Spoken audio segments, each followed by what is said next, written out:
Sige, nahihirapan yung judges natin na mag-score. Masyado daw ginalingan. So gagalingan din lalo ng Team Provision. So ngayon, sige po. Muli po, sila po ang Team Provision. Yan. Wait lang yung PowerPoint namin. Charis. Yan, kung makikita nyo po, ito po yung flag namin. At, syempre, maganda. Kita nyo naman, napakalinis. Malinis. Hindi kami gumamit ng kulay white. Ano lang yan? Bukod pa sa Wala po yung white. Wala yung white. Hindi kami naniniwala. Kami naniniwala kami. Ayan, kami po yung Team Provision. At, ayun nga, ito po yung flag namin. And, bawat isa sa amin, merong mga meaning lahat po ng mga nakalagay dito. Sisimulan po ni Harvey. Gulat ako dun ha. Happy. Simula po sa provision po sa baba. Nilagay po namin yan dahil syempre po yung pangalan po ng grupo namin. And bilang paalala na rin po sa amin na God will provide po.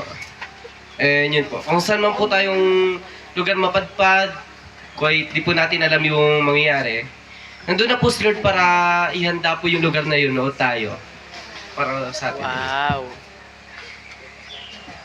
Ayan, tapos ito po, yung mga yan, itong mga dots po nakita niya. Dapat po design lang yan. Pero, ang ano po kasi namin, na-realize po namin, habang tinitingnan po namin yung flag namin. Dahil iba-iba po yung color niya, nagsisimbolize po yan sa ating mga Kristiyano. Na, iba-iba yung mga bagay na nilalaan ni Lord para po sa atin. Di ba po, yung iba ito malaki, yung iba-iba din yung shape, iba-iba yung laki, iba-iba yung color. Kaya ayun po na parang pinapaalala po sa atin ito na hindi natin, di ba may pagkakataon na parang naiingit tayo sa iba na bakit kaya siya meron siyang ganyan, tapos bakit sa akin hindi yan binigay ni Lord. Pero pinapaalala po nito na iba yung nakalaan sa'yo at iba yung nakalaan sa iba. Ayun po.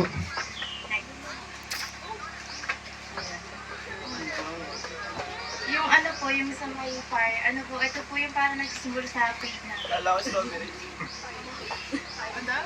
Fire po, faith na. Fire. Bonfire. Ako yun. Regarding naman po sa cross namin, sinisimbolize na po yung pagkakapako sa cross ni Jesus. And pagbibigay niya ng kaligtasan at kapatawaran sa bawat isa. Yung nagsisimbolo naman po dito sa tinapay, 5 tinapay at dalawang isda. May kwento po dyan. Kasi nung una po nung pumunta po si God sa dalampasigan, tapos nakita po siya ng maraming tao, sumunod po yung mga tao kay God, papuntang dalampasigan. Tapos po, meron pong isang bata na pinabaon po sa kanya ng nanay niya ng 5 tinapay at 2 isda.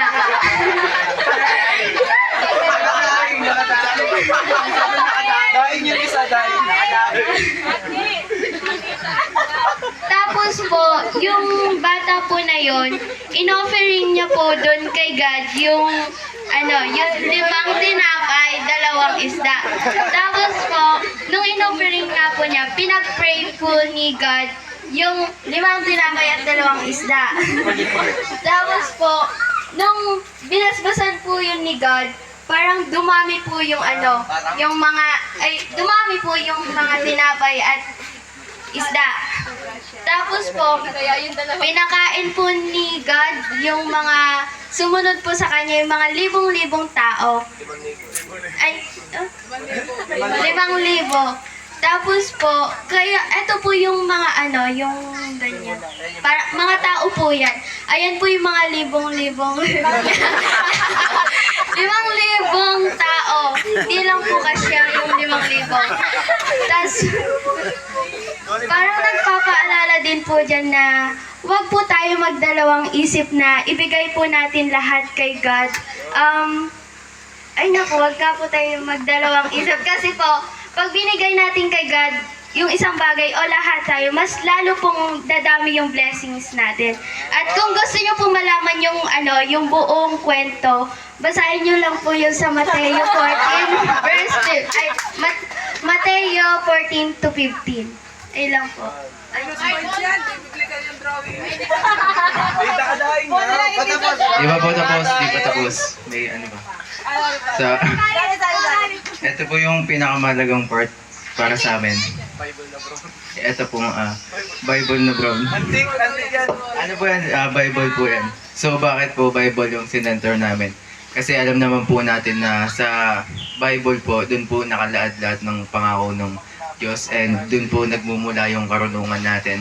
So kung magbabasa po tayo lagi ng Bible, hindi lang po kapayapaan yung binibigay sa atin ni Lord, kundi yung pangako na lagi nating napanghahawakan o na ginagamit natin sa araw-araw natin para sa kaaway.